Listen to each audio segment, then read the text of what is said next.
En esta cuarta lección quiero presentarte el receptor más sencillo de radio. Es el receptor más antiguo que se conocía con el nombre de receptor de galena. Bueno, pero antes creo que podemos ver cómo se han generado esas ondas en el espacio capaces de ser detectadas por ese detector, que es el llamado galena, o luego veremos versiones más modernas hechas con un diodo. Podemos ver el diagrama de bloques y vemos cómo hay un oscilador de la portadora que es el que crea esa portadora de la frecuencia de la emisora, por ejemplo 1 MHz, luego la voz del que habla, que es el amplificador de audio, y todo junto al final sale una onda modulada. Es decir, tenemos la portadora, que ahí está puesto como onda portadora, la onda moduladora, que es la palabra que habla, y por final la onda modulada, que es la que está en el espacio, es la que está en el éter, esa onda modulada. Si esto lo llevamos al espectro de las frecuencias, podremos ver cómo hay una frecuencia que es la frecuencia portadora, la C, y luego hay una banda lateral superior, que es la constituida por la portadora más la voz, y una banda lateral inferior, la portadora menos la voz. Y ese es el esquema que vamos a usar. Es el esquema de, como dije, de Radio Maimó. Como verán, tiene una bobina de 50 espiras, otra de 120, un condensador, un diodo de germanio, que es el detector, y los cascos telefónicos. En partes del montaje que estoy haciendo les diré que he añadido algún componente, pero componentes mínimos, simplemente un condensador paralelo al casco telefónico, yo no voy a tener casco telefónico, y una resistencia de 47K precisamente por no tener casco telefónico. Bien, esta es la bobina, como he dicho, del curso de Radio Maimó, tiene 3 devanados, pero nosotros en este momento solamente vamos a construir 2, que son el del centro y el de la derecha. El del centro con 120 espiras y el de la derecha con 50 espiras. Sí que es verdad que Maimó usa un hilo de 0,2 milímetros, pero yo he usado un hilo de 0,5 milímetros de cobre. Ya te presento la bobina y ahora te presento el detector. Este detector es el detector de galena, es sulfuro de plomo, era el detector que usaba antiguamente, pero ahora ha sido sustituido por un diodo de germanio 1 a 80 y tantos. Entonces ahí se puede ver el diodo de germanio que actúa de detector. Y luego es un condensador variable, que es el que se usaba antes en las galenas, pero que ahora es muy caro, difícil de encontrar, y nosotros buscaremos otra cosa. Ahora voy a enseñaros cómo se hace la bobina. Entonces, se hace un agujero pequeño donde yo voy a iniciar la bobina de 50 espiras, la de 120 ya la tengo bobinada, y luego en la base, digamos, de la bobina he hecho otro agujero donde meteré el principio de ese devanado, en este caso de 50 espiras. Empezaré a devanar. Devanar no es complicado, creo que da mejor resultado mover lo que es el canuto de la bobina. Ese canuto de la bobina yo lo he sacado del envoltorio de un tubo fluorescente. Su diámetro es de 35 milímetros. Es duro y es fácil de poder bobinar sobre él. El hilo que usé es un hilo de 0,5 milímetros de una galena antigua que tenía.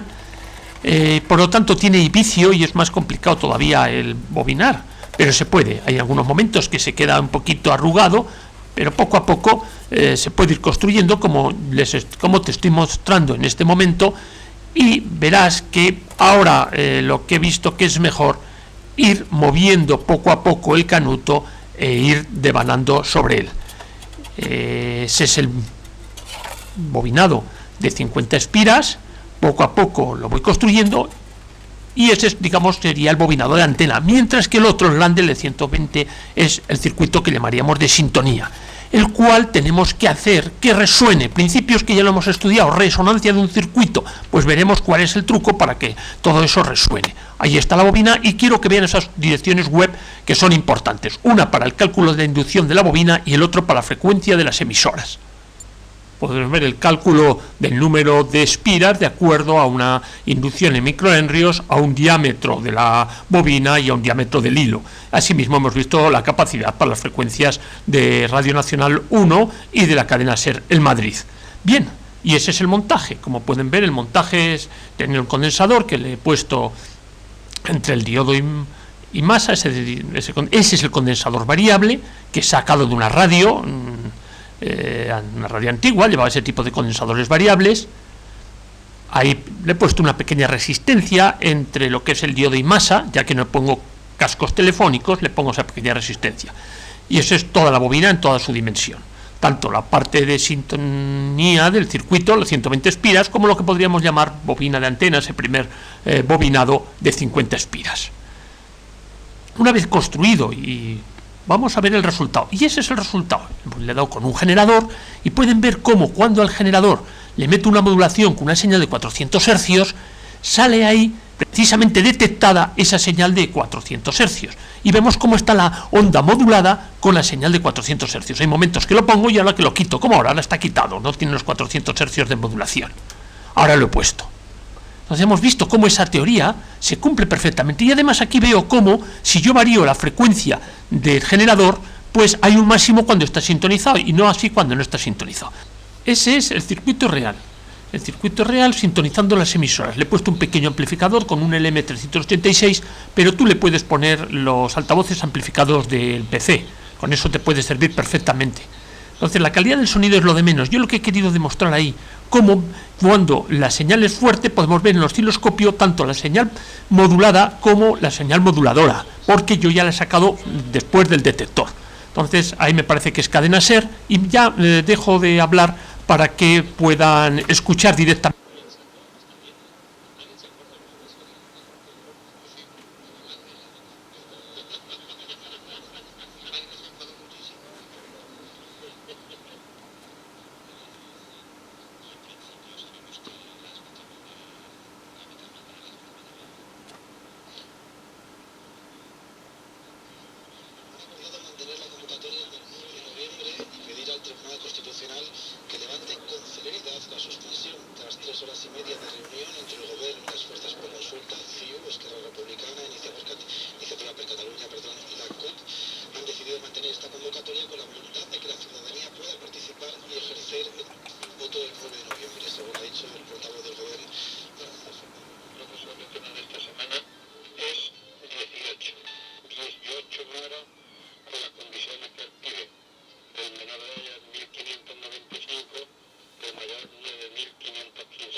Ahora ya el circuito le he quitado todas las ondas del osciloscopio, le he quitado la tierra y todavía sintoniza y se oye un poquito mejor. Quiero que lo vean. Ya hemos visto cómo era la señal, hemos visto cómo el diodo tenía la capacidad de quitar la parte inferior, de quitar lo negativo y quedarme solamente con la parte positiva de esa onda modulada, de tal forma que después pues tengo capacidad de poder coger la baja frecuencia asociada a esa portadora. Bien. Voy a callarme para que puedan oír un poquito cómo funciona.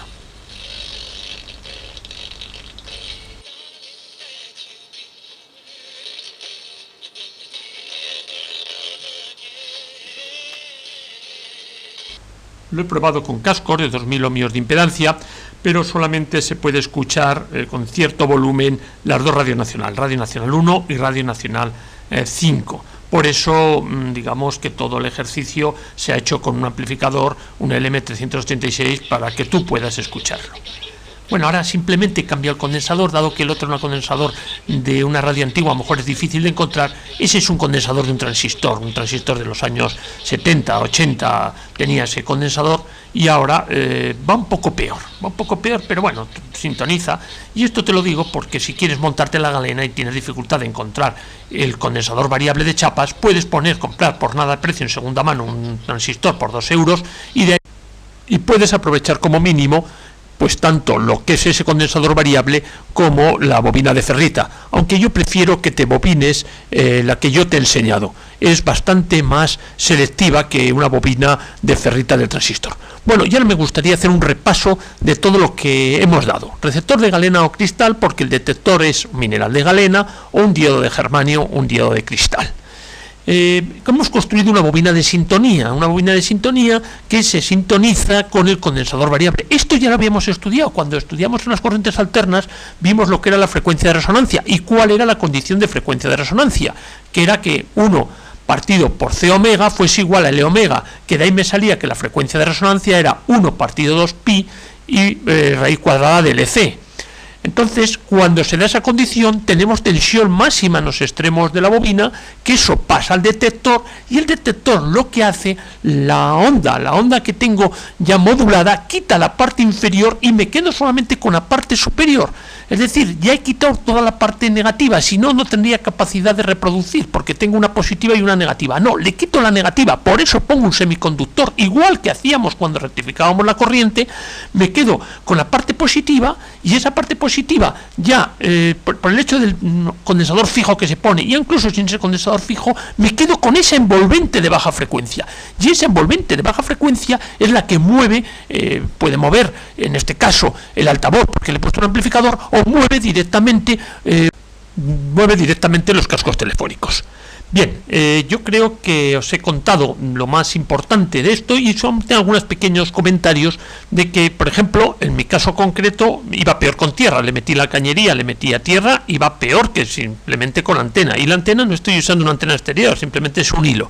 Sí creo que con una antena exterior larga se pueden obtener resultados francamente mucho más satisfactorios y quizá un poco más de señal para poder ser amplificada más cómodamente o incluso para mover directamente los cascos telefónicos. Espero te haya gustado y te meta un poco el gusanillo de construirte tu primera galena.